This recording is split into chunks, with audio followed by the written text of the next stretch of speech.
There's a place in you that wants to grow. There's an impulse that is being pulled forward from within your very being that wants to grow and to change something about the way you're being right now. And yet, at every turn, you feel like you can't make yourself do the things that you know that you not just should be doing, but you actively want to do them. And that's what I like to call somatic repression.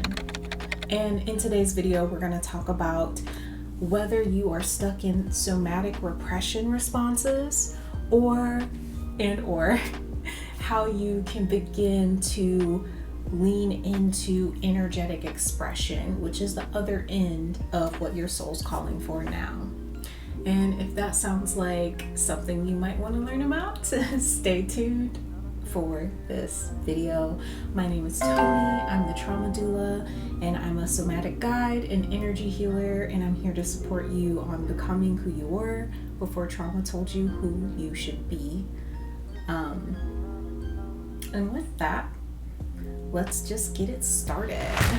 So the thing about living in this state of somatic repression, so somatic is just a fancy word nowadays that means body.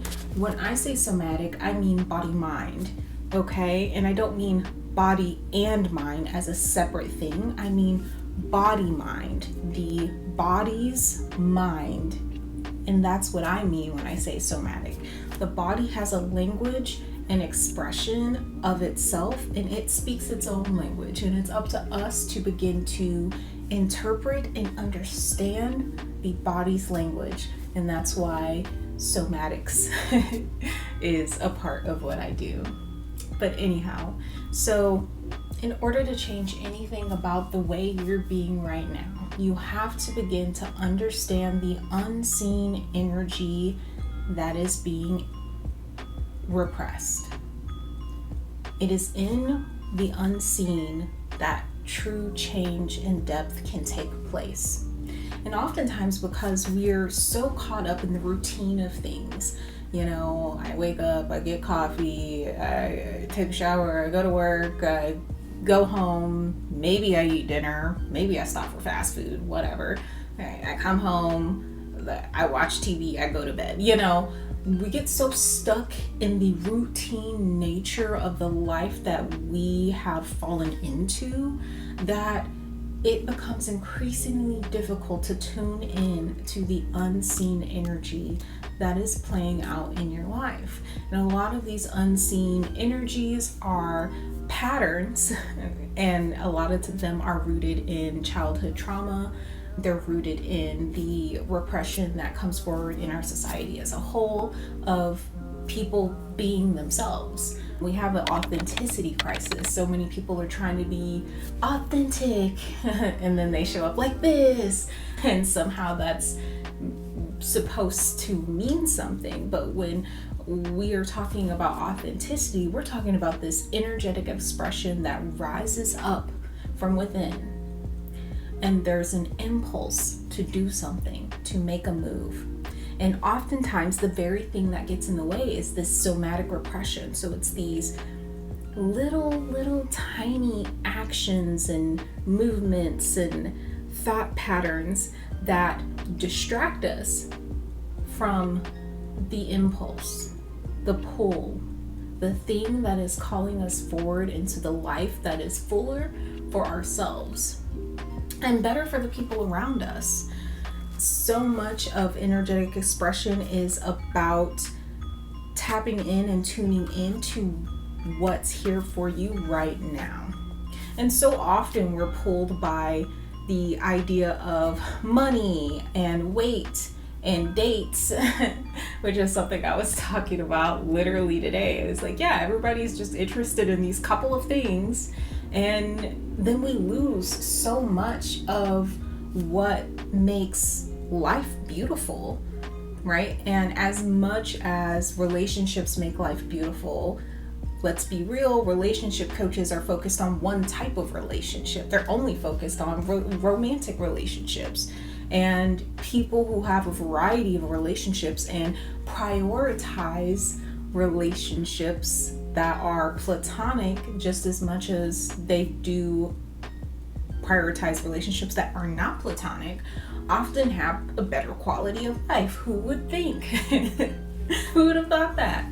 And so when we're talking about energetic expression, it's because oftentimes our energetic expression isn't directly tied to something that we can materially understand as making us successful. What makes us successful in this society at this time is how much money you have, who you're dating, if you're a female body person, if you're a woman, if you're dating someone, and if you're married, and if you had kids, and if all these things that stack on top of each other to give us this blueprint of a life that we don't even want to live. And so oftentimes the life you've fallen into goes directly opposed to the very thing that is being called up from your soul, which I call energetic expression. It's the thing that is being pulled forward that wants to come through you, that wants to live through you, that wants to be a part of you. Sometimes that thing is a painting, and that's it. It's just a painting today. It's just a single streak of watercolor on a piece of paper, and maybe it's nothing else. Maybe it's the flowers you planted. Maybe it's looking outside at the beautiful flowers that you planted 3 months ago that are now blooming and growing. Maybe that is the energetic expression that your soul desires at this moment. And there's this pull away from that, especially if you have experienced really difficult things in your life, really trying times. I love to talk to my people-pleasing, caregiving perfectionist when I say that.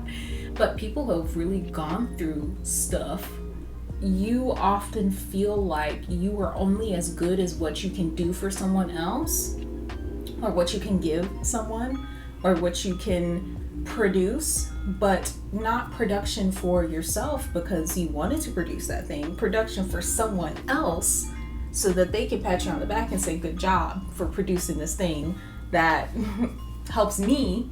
Don't know what it does for you. But all that is to say is oftentimes we're so caught up in a life that we didn't mean to live.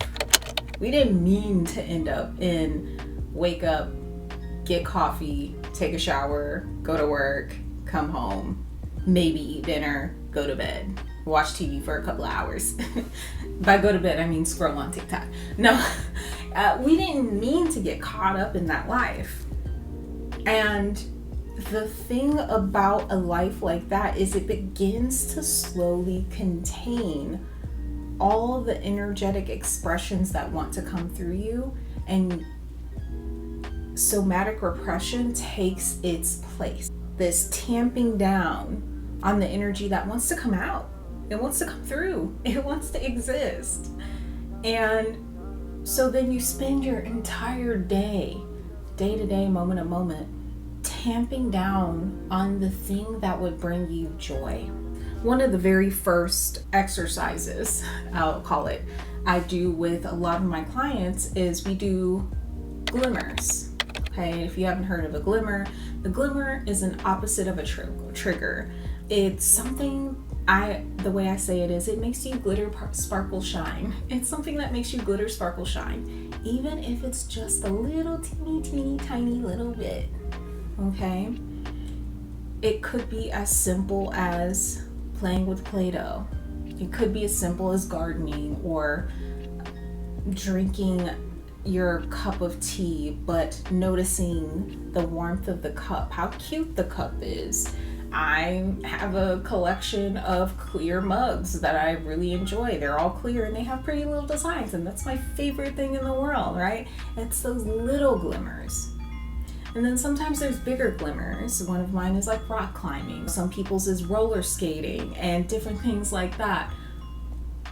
And oftentimes people who've experienced trauma choose somatic repression over pursuing their glimmers day in and day out.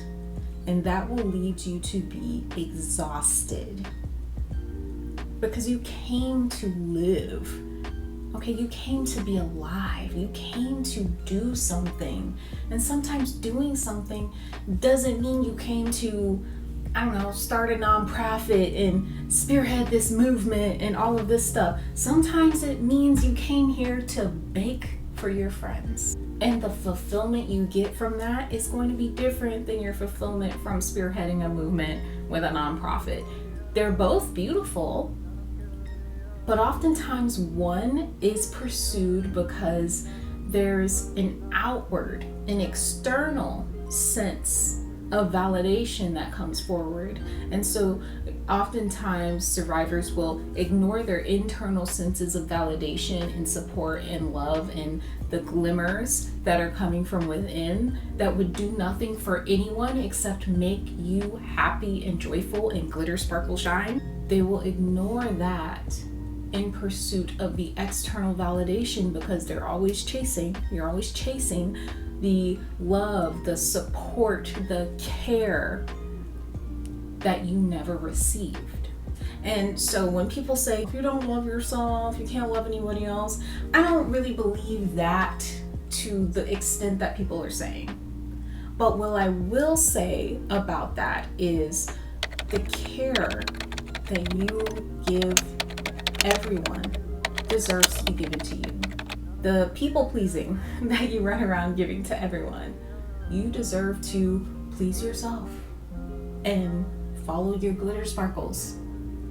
Okay, the perfectionism, you deserve to do things that you might not be good at. You deserve to do things that you might be bad at. If they make you happy, who cares if you're good at painting? Who cares if you're good at singing? If it makes you feel glitter, sparkle, shine, go do it. Because this is the way to living a life that is actually fulfilling. And that's what people are really after when they're like, okay, I need to make this amount of dollars. I need to have this kind of significant other. They need to look like this. They need to dress like this. They need to act like this. They need to have this kind of job.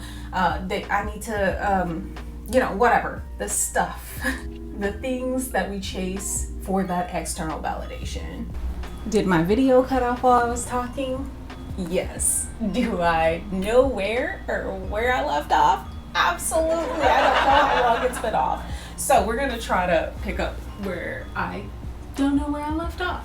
But anyhow, when you tamp down and repress what is somatically trying to come forward for you in your life, you continue to live a life that you don't want to live. Just for this week, ask yourself, how do I somatically tamp down? How do I stop myself from going towards my glimmers? Since glimmers are the thing that a lot of trauma survivors tend to move away from. They tend to push themselves away from that. They tend to run away from the very things that would give them fulfillment and joy. And ask yourself, go through your day, go through your week, and allow yourself to see what your glimmers are and write them down and try to add glimmers into your day little by little. Anyhow, if you're interested in the somatic movement therapy groups that I'm going to be starting, go ahead and sign up for the wait list, the description in the description box below. Thank you so much. Peace.